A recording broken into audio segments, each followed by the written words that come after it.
Olá, queridos, a paz de Cristo a todos. Que bom que nós estamos aqui para mais uma pré-aula da nossa Escola Bíblica. Eu sou o professor Márcio, professor de Escola Bíblica, e nós publicamos aqui neste canal uma série de estudos bíblicos da classe de adultos e também da classe de juvenis.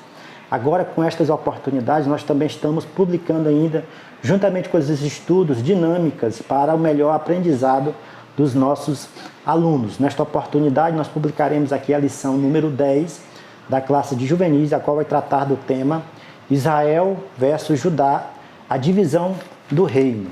O texto principal dessa lição está em Mateus capítulo 12, versículo 25, que vai tratar: todo reino dividido contra si mesmo é devastado, e toda cidade ou casa dividida contra si mesma não subsistirá. Palavras de Jesus Cristo para nós, anunciando que a unidade, a união é melhor do que viver sozinho. Por quê? Porque a divisão causa prejuízos, né? A divisão causa sérias consequências. As pessoas não conseguem, a igreja do Senhor não consegue, né, expandir se ela não estiver unida em um único propósito, em um único objetivo. E aqui nessa lição nós conheceremos melhor o motivo da divisão divisão do reino de Israel.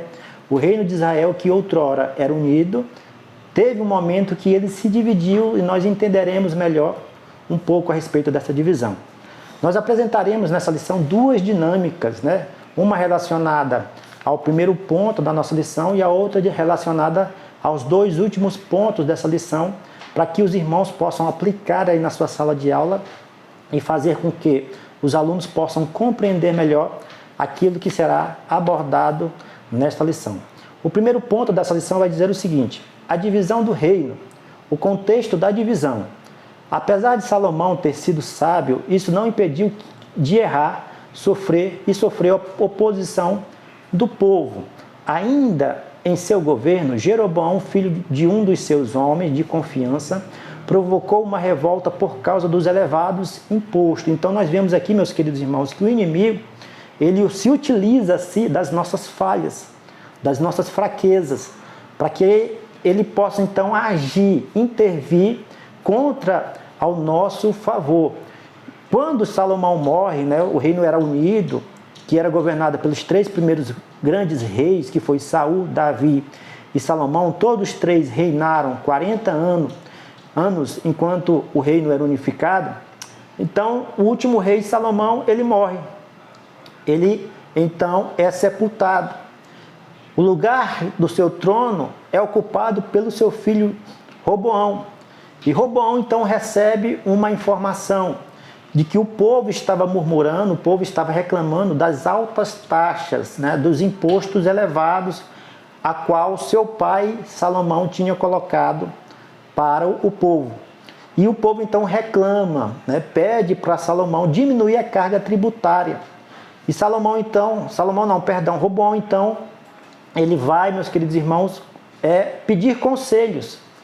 Ele vai pedir conselhos a dois grupos de pessoas, né? Ele vai pedir conselho para os jovens, pessoas que cresceram juntamente com ele, e também vai pedir conselhos para os mais velhos, os anciãos mais velhos, que aconselhavam o pai de Roboão, que era Salomão.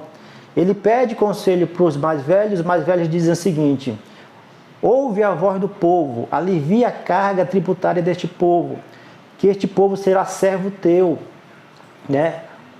Obedece, né? Faz a vontade do povo. Isto é o conselho dos mais velhos. E os mais jovens então vai dizer: não, você não pode fazer isso.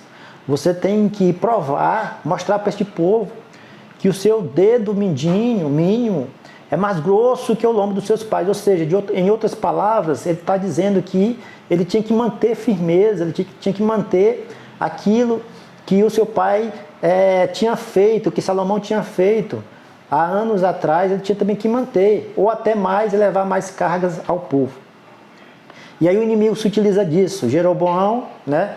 Jeroboão, que é um dos filhos dos soldados de Salomão, né? Ele então exerce um pouco de liderança no meio do povo e causa uma rebelião, né? Neste primeiro momento não dá certo a rebelião, ele foge para o Egito, né? E depois de um certo tempo ele volta novamente para tentar né, para tentar ocupar o cargo, né, o trono de Roboão. O segundo subtópico vai tratar o seguinte: Roboão versus Jeroboão. Aqui eu explicando para os irmãos, Roboão era filho de Salomão, que era o sucessor do reinado, do trono, né, seguindo a linhagem davídica. E Jeroboão era um dos filhos do soldado, do general de Salomão, a qual ele teve uma influência muito forte, né? Ele influenciou o povo muito forte, né, e causou uma grande rebelião por causa dos altos e elevados impostos. Mas se os irmãos perceberem, Jeroboão ele tentou a primeira vez, conforme a nossa lição, só que na segunda vez ele consegue dividir o reino. Ele consegue o povo, então, por causa da resposta de Roboão, que não atende o povo a diminuir os impostos, né? As 10 tribos de Israel se rebelam contra Roboão, filho de Salomão, e se unem a Jeroboão e colocam Jeroboão no reinado. Então, a tribo neste momento se rasga, né? As 12 tribos se rasgam, o reino de Israel se rasga, que era unificado e se rasga ao meio. 2 tribos ficou do lado de Roboão, que foi Judá e Benjamim, e as 10 tribos ficaram do lado de Jeroboão, né? Colocaram Jeroboão para reinar sobre essas 10 tribos. E aí o reino se divide neste momento por causa dessa divisão, né? E esse resultado dessa divisão, que é o nosso terceiro ponto, enfraqueceu os 2 reinos. A divisão deixou os 2 reinos mais fracos entre si. Eles lutavam, brigavam entre si e ficaram então vulneráveis aos outros ataques, aos ataques dos inimigos e das nações vizinhas. Sobre este primeiro ponto, eu quero colocar aqui, apresentar para os irmãos uma dinâmica bem fácil, né, para os irmãos apresentarem na sala de aula. Os irmãos vão levar como material uma caixa de palito de dente, esse palito normal, né? E aí os irmãos vão levar para a sala de aula e vão pedir para 3 irmãos se levantarem, e a cada um dos irmãos o professor vai entregar o palito de dente, um palito de dente, né? E vai pedir para eles quebrar o palito de dente sozinho, né? Eles vão conseguir quebrar o palito com muita facilidade, sem colocar muita força, né? Um palito de dente. Aí depois o professor vai dizer, né, vai tirar todos os palitos de dente de dentro da caixa. Se o professor puder levar uma caixa nova com vários palitos de dente dentro da caixa, é importante. Aqui, esse material que eu tenho aqui tem poucos palitos, né? Mas vai dar para fazer a ilustração aqui para os irmãos entenderem, né? Aí os irmãos vão dizer depois, o professor vai dizer depois para os alunos, né, que conseguiram quebrar com muita facilidade um palito de dente. Agora eles vão tentar quebrar vários palitos de dente de uma vez só, colocando então a mesma força que eles fizeram para quebrar este palito de dente. Eles vão tentar quebrar com a mesma força, o professor vai dizer para eles não fazer uma força excessiva, mas colocar a mesma força que eles colocaram para quebrar este palito. E aí os alunos vão tentar quebrar, vai passar de um por um, né, o volume de palito de dente para eles vão tentar quebrar e vão sentir mais resistência.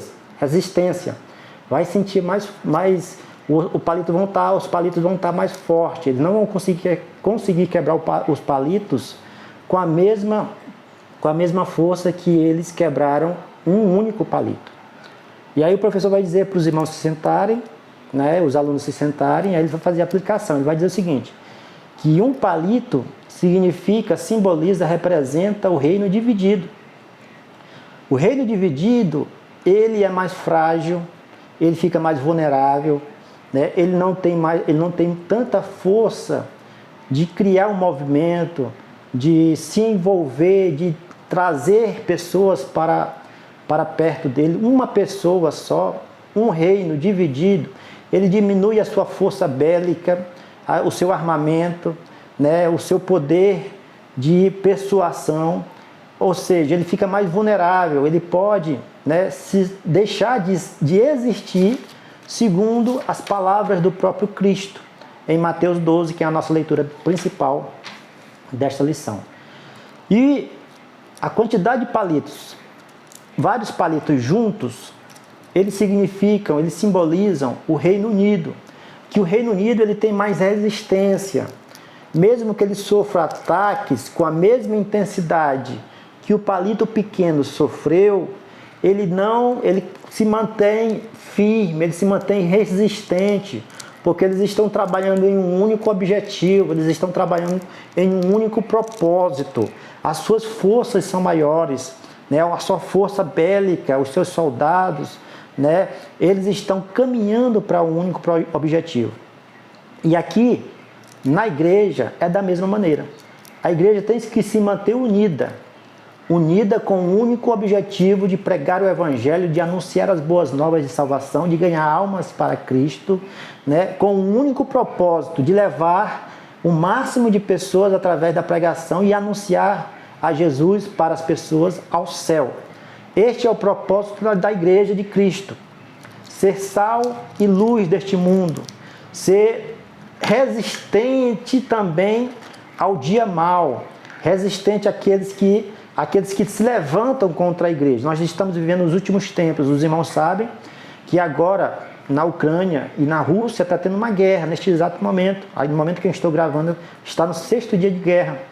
E a Ucrânia, como ele é um país menor, está sofrendo, né? Está resistindo, mas porém está sofrendo.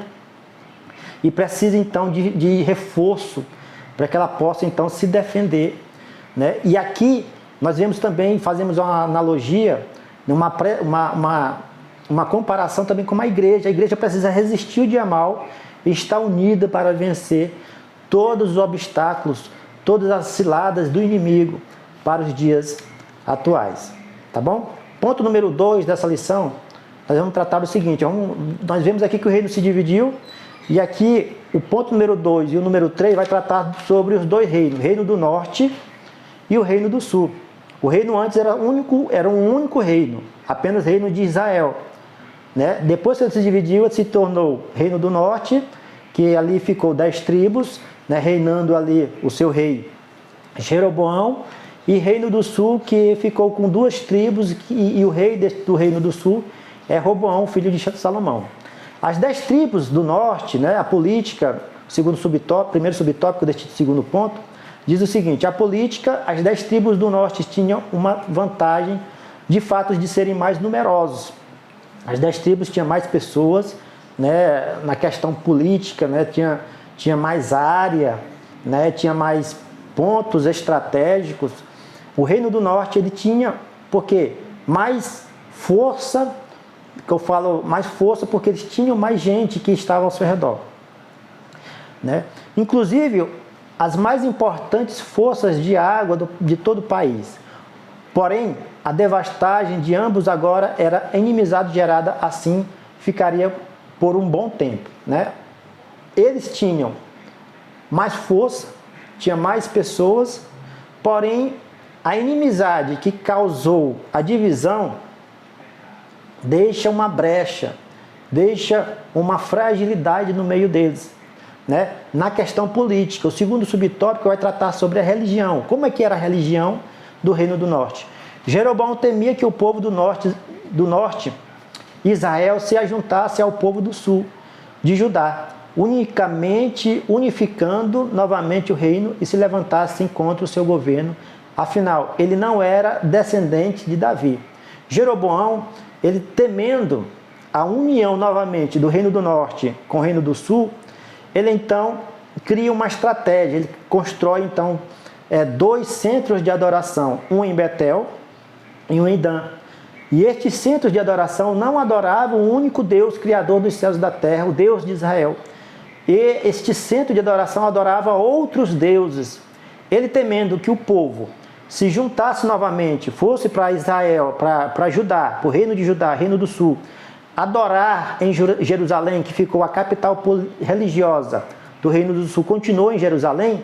Ele temendo que o povo fosse para lá e se ajuntasse novamente com o reino do sul, ele cria então 2 pontos de adoração, né? 2 locais, 2 altares para adorar outros deuses, para que o povo não pudesse então ir até Jerusalém. E o pior, ele coloca nesses 2 lugares 2 bezerros de ouro e faz com que o povo se envolva ainda mais na idolatria, no pecado da idolatria. ele era mais forte no sentido de ter mais pessoas, no sentido de ter mais região, porém o seu lado religioso, a religião estava enfraquecida, estava totalmente fraca, porque eles estavam totalmente em decadência espiritual, caindo no pecado de idolatria a cada vez mais. O Reino do Norte não teve nenhum rei que trouxe novamente o povo a adorar a Deus. Já o Reino do Sul teve ainda reis que foram tementes a Deus e fizeram com que o povo se aproximasse ainda mais do Senhor nosso Deus. O terceiro ponto vai tratar um pouco a respeito do Reino do Sul.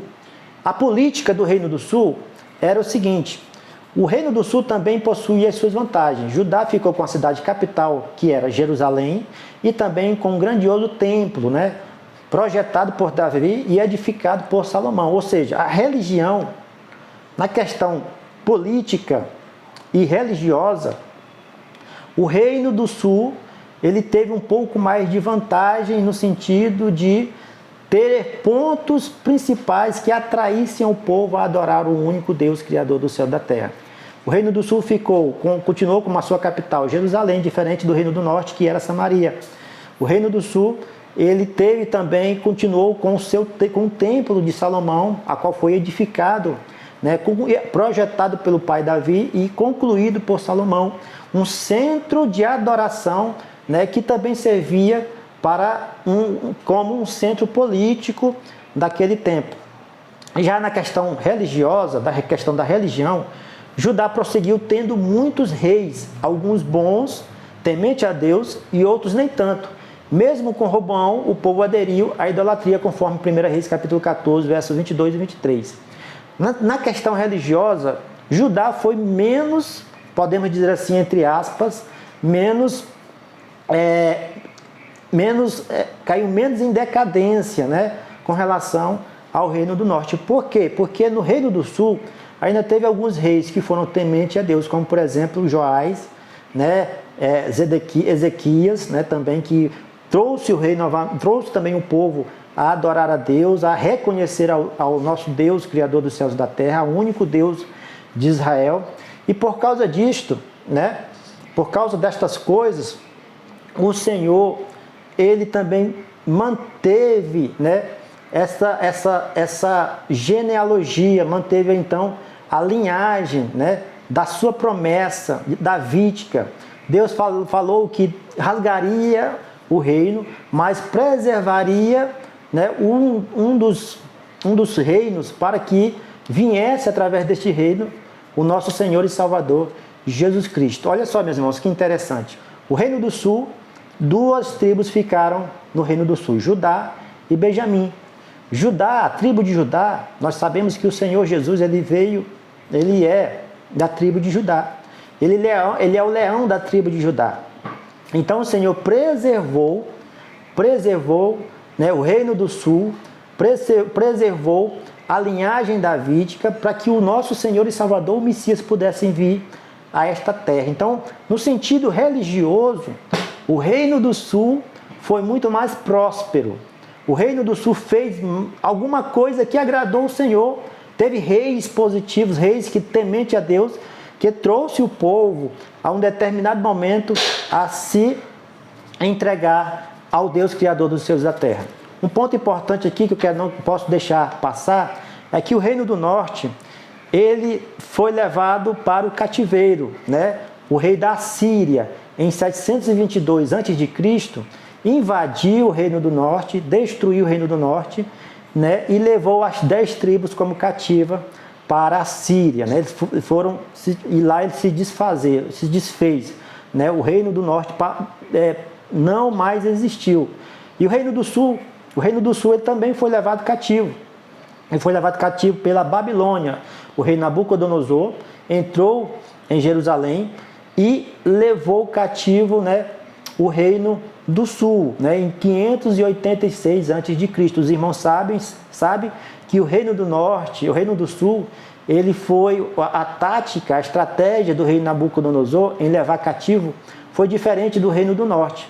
O Reino do Sul foi levado em três levas, A primeira leva, o rei Nabucodonosor levou apenas os sábios e entendidos, né? Neste tempo foi Daniel e os seus 3 amigos foram levados também para trabalhar dentro do palácio, para servir o rei dentro do palácio. E a segunda leva foi levada aí aproximadamente 10.000 judeus para poder servir o rei também ali na Babilônia. E a terceira leva, né, o rei invadiu, destruiu o templo, deixou toda aquela cidade totalmente devastada. Sobre este segundo ponto e o terceiro ponto, eu quero apresentar aqui para os irmãos uma dinâmica muito importante. Faça aí na sua sala de aula, na sua classe, que eu tenho certeza que vai trazer um aprendizado único, né? E vai clarear mais o entendimento aí dos seus alunos, né? Os irmãos, o professor vai levar para a sala de aula um copo, uma quantidade de copo X, né? Pode levar uns 10 copos, um em cima do outro. E chega lá, você vai tirar um copo de dentro do outro, vai ficar com uma quantidade de copo um dentro do outro, colocar aí uns 10, 20 copos descartáveis, pode até pegar o copo da igreja se tiver disponível, e vai ficar com um copo separado. E aqui, o que o professor vai fazer na frente dos alunos? O professor vai dizer, vai pegar um pouco de água, uma jarra de água, né? E vai encher um copo de água, vai mostrar para os alunos assim, encher um copo e vai colocar um copo, a água dentro também de vários copos, né? Junto, um em cima do outro. Vai colocar, né? Assim como eu estou fazendo, né? E aí o professor vai dizer assim, aonde é que tem mais água? Aonde tem um copo ou onde tem vários copos?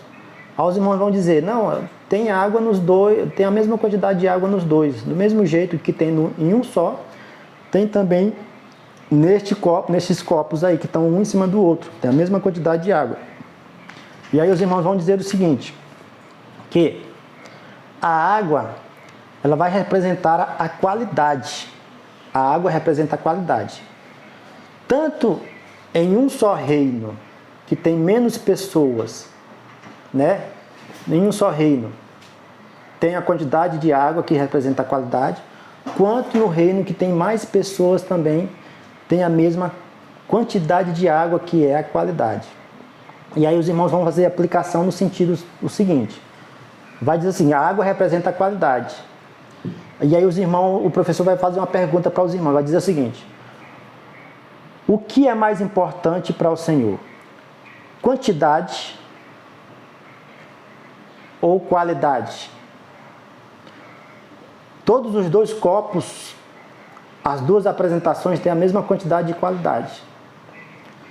E o que é mais importante? Aí eles vão dizer, né, que o mais importante é a qualidade, quantidade não importa para o Senhor, o que importa é a qualidade, né, e é importante ser pessoas que são crentes, pessoas cheias do Espírito Santo. Vai ter várias opiniões ali dos alunos ali. E aí o professor vai ouvi-los atentamente e depois vai dizer, olha, a qualidade para o Senhor é importante. Porém, a qualidade é importante, mas também a quantidade com qualidade é o que o Senhor procura. O Senhor não procura apenas pessoas que têm qualidade, mas uma quantidade de pessoas que têm qualidade. À medida que as pessoas vão se enchendo do Espírito Santo, vão pregando, vão anunciando as boas novas, à medida que as pessoas vão jejuando, vão buscando, né, pessoas para a salvação, para pregarem a palavra do Senhor, e pessoas vão se convertendo ao Senhor, né? É isto que o Senhor procura. O Senhor procura quantidade com qualidade, ou seja, várias pessoas que estejam cheios do Espírito Santo, que preguem a palavra, que anunciem a palavra e que estão aptas e com seu coração voluntário a servirem a Deus e a trazerem mais e mais pessoas para o reino de Deus. Tá bom, meus irmãos? Esta dinâmica que eu tenho certeza que irá, né, representar muito bem aquilo que nós aprendemos aqui nesta sala, nesta videoaula, tá bom? Fiquem todos na paz e até a próxima. Se você gostou, curta, compartilhe, deixe seus comentários, né? E nós publicaremos mais vídeos também com dinâmicas especiais para os alunos, tá bom? Fiquem todos na paz e até a próxima, se o Senhor Jesus nos permitir.